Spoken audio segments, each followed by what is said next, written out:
السلام علیکم ورحمۃ اللہ وبرکاتہ۔ آج کے اس ویڈیو میں ہم انا اعطیناک الکوثر کی ترکیب پڑھیں گے۔ یعنی اس آیت کا مطلب ہے کہ بے شک ہم نے آپ کو حوض کوثر عطا کیا ہے۔ لیکن ترکیب پڑھنے سے پہلے اس آیت کے بارے میں تھوڑا سا میں آپ کو بتا دوں، چونکہ یہ آیت بڑی اہم ہے۔ اللہ رب العالمین فرماتا ہے، اے نبی ہم نے آپ کو حوض کوثر عطا کیا۔ یہ حوض کوثر کیا ہے؟ یہ ایک نہر ہے جو اللہ رب العالمین نے اللہ کے نبی صلی اللہ علیہ وسلم کو دیا ہے۔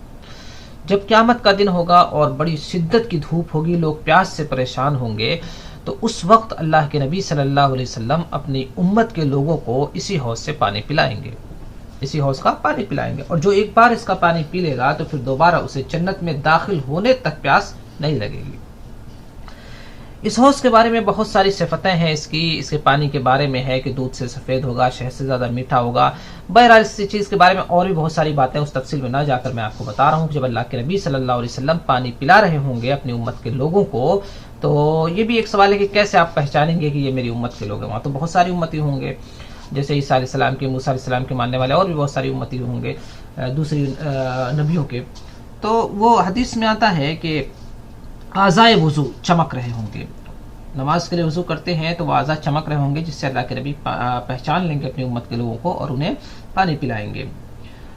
اسی بیچ میں ایک واقعہ پیش آئے گا کہ چند لوگ آ رہے ہوں گے پانی پینے کے لیے کہ انہیں فرشتے درمیان میں روک لیں گے۔ اللہ کے نبی بولیں گے کہ وصحابی وصحابی، یعنی یہ تو میری امت کے لوگ ہیں، انہیں کیوں روک لیا آپ لوگوں نے؟ دیکھیے ان کے ہاتھ اور پاؤں یعنی اعضائے وضو چمک رہے ہیں، چہرہ وغیرہ چمک رہا ہے اعضائے وضو، آپ انہیں کیوں روکا گیا؟ تو جواب ملے گا کہ اے نبی آپ کو نہیں معلوم کہ جب دنیا سے آپ رخصت ہو گئے تو آپ کے چلے جانے کے بعد ان لوگوں نے دین میں کیا کیا تبدیلیاں کر دی تھیں، دین میں نئی نئی چیزیں انہوں نے گڑھ لی تھیں اور ایجاد کر لی تھیں، بدعتیں ایجاد کر لی تھیں۔ تو اللہ کے نبی صلی اللہ علیہ وسلم فرمائیں گے سحقن سحقن لمن غیر بعدی، ان لوگوں کے لیے دوری ہو جنہوں نے میرے بعد میرے دین کے اندر تبدیلیاں کر دی تھیں اور بدعت ایجاد کر لی تھی۔ تو یہ چیز ہے، یعنی بدعت یہ بہت ہی بری اسلام میں چیز ہے۔ بدعتی لوگ قیامت کے دن حوض کوثر سے پانی پینے سے محروم ہو جائیں گے۔ اللہ رب العالمین ہمیں ان لوگوں میں شامل کرے جنہیں حوض کوثر سے پانی پینا نصیب ہو۔ اب آئیے دیکھتے ہیں اس کی ترکیب۔ تو سب سے پہلے انا حرف مشبہ بالفعل ہے اور نا اس کے اندر اس کا اسم ہے۔ آپ جانتے ہیں کہ انا کانا لاکنا لئی تعالی اللہ، یہ اپنے اسم کو نصب دیتے ہیں اور خبر کو رفع دیتے ہیں۔ تو انا کے اندر جو نا ہے وہ اس کا اسم ہے، یعنی حالت نصب میں ہے، اور آتینا کل کوثر پھر اس کی خبر بنے گی۔ آئیے دیکھتے ہیں خبر کیسے بنے گی۔ آتینا فعل و فاعل ہے، اس کے اندر نا ضمیر کہہ لیجئے جو آپ کو دکھ رہا آخر میں، یا نحنو کہہ لو جو اس کے اندر پوشیدہ ہے، وہی اس کا فاعل ہے، اور آتا فعل ہے، یہ فعل با فاعل ہو جائیں گے۔ کاف مفعول بھی اول ہے، کوثر مفعول ثانی ہے۔ آپ کو معلوم ہے کہ آتا ان فعلوں میں سے ہے جو دو مفعول کو چاہتا ہے، جس کا پہلا مفعول کاف ہے، دوسرا مفعول کوثر ہے۔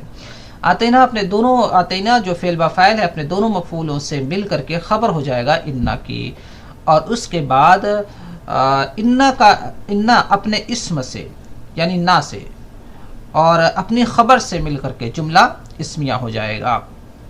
اب اگر پوچھا جائے کہ آتینا کل کوثر یہ کس حالت میں، یہ پورا جملہ کس حالت میں ہے، ہم اسے حالت رفع میں بولیں گے۔ کیوں ایسا کہیں گے؟ اس لیے کہ انا کی خبر ہے اور انا کی خبر حالت رفع میں ہوتی ہے، اور آپ کو معلوم ہے کہ خبر کی کئی قسمیں ہیں۔ خبر کبھی مفرد ہوتی ہے، کبھی جملہ اسمیہ ہوتی ہے، کبھی شبہ جملہ ہوتی ہے، اور کبھی جملہ فعلیہ بھی ہوتی ہے۔ تو یہاں پر خبر جملہ فعلیہ ہے۔ میں سمجھتا ہوں کہ آپ کو ترکیب سمجھ میں آ گئی ہوگی۔ اگر کوئی مشکل ہو تو آپ پوچھ سکتے ہیں۔ اگر ویڈیو اچھی لگی ہو تو سبسکرائب کریے۔